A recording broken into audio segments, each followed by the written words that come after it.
meters. They sprinting away from the 1100 meter marker. Easy Game is right there in the early stages in the middle of the track.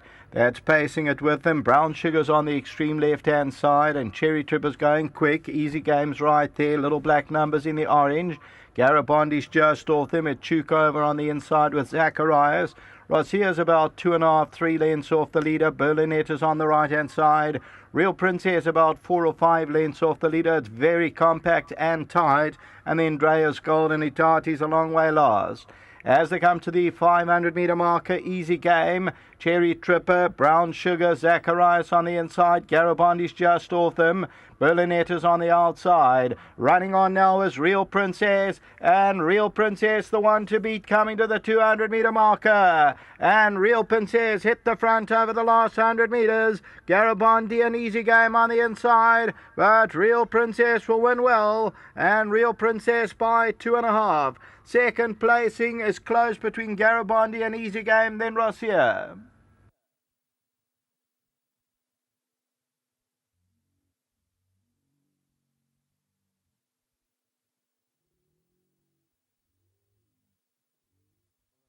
So victory for Real Princess.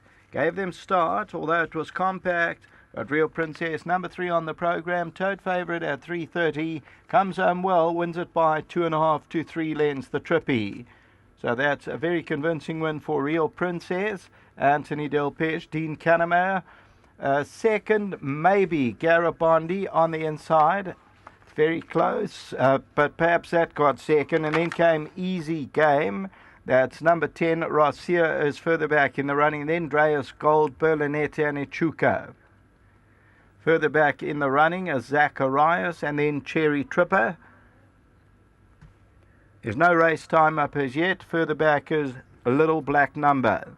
But victory is in convincing fashion. Real Princess, she's now won 4 from 7.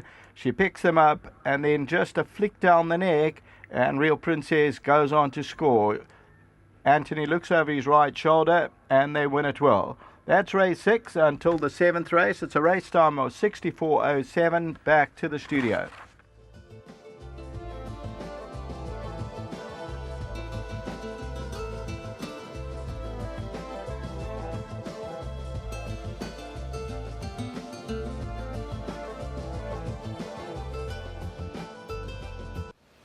Looking at class act this afternoon, Real Princess, the daughter of Trippy, bred by the Claverflay stud for Kaya Stables, Anthony Delpeche and Dean Cannemeyer. He just brought the one runner to the track today, and she looked very good in victory.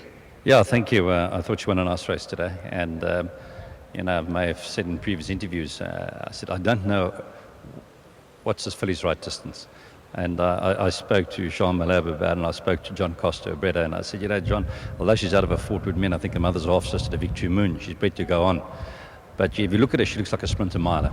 And the other end of 1400, she moved up. She had them stone cold, but she's won also well over 1400 meters. But then, of course, that day the wind was blowing, the rails blew down. She came back. She wasn't a bit of a tiz. They can affect them mentally. She's a filly, and they can. But I brought her back to 1100 meters. I thought maybe more comfortable of the 1200 meter trip. And I was a bit, let's make it short. I don't know what a correct distance is, but don't try and make horses stay. If they're bred to go ground and they've got natural speed, don't try and make them stay. I remember many years ago there was a filly called Termely. I was still a kid at school as rider. She was the most expensive filly ever bought in South Africa. Father bought it for Pierre van der Merwe. She was a New South Wales filly, and she was actually bred to go around the turn. She was champion sprinter of the country. Champion sprinter. She was very, very good. And something was always drummed in my head. You've got to try them out, but don't try and make them stay. And hopefully I'm wrong, but Anthony will tell you more about it. So well done to Kaya Stables and to Claverflay and Jean Malherbe. We bought it, as you know, at the Book One, CDS Book One. But she's a beautiful filly, and let's take it from there. Well done. Thank you. Thanks to the whole team. And I said, did I mention Lady Laidlaw? Sure, she'll be watching on the other side. Thank you. Thanks very much. Let's get Anthony Delpeche into the picture. Now, you've ridden her. You know what she's all about. I really thought she went down well today. Yeah, she is a filly that takes a lot of warming up, and she did go down better today, and I never stopped warming her up. And once I found myself like 4 or 5 lengths off them going through about the 600, I said, No race. Yeah. Yeah, I know what she can do when she turns it on, and today she won like I really think she's her ability is. I think her last run, we went down to the start, the rails blew over, we had to come back, take the saddle in. So I think that could have upset her, and she ran a bit of a flat race, but yeah, I think she could be a sprinter. For 1400, maybe a top trip. You got Scott Snog and Captain Amber coming up. They look to be very big runners. Yeah, I think Scott Snog, obviously I've got to beat Anton's horse. His horse is very good horse. I don't really know too much about my horse. I've worked him at home, but I haven't ridden him in a race. Today I think we'll find out a little bit more about him. And the horse in the last of Paulie, he looks the right horse in the race. Very weak field, so let's hope he can win. Well done on this one. Thanks very much, and thank you to Dean and Lady Laidlaw. Well done to all the connections. Number 3, Real Princess, the only runner Dean Canterbury brought down to the track today, so 100% strike rate. And Real Princess, the real deal today over the sprint trip. Very impressive.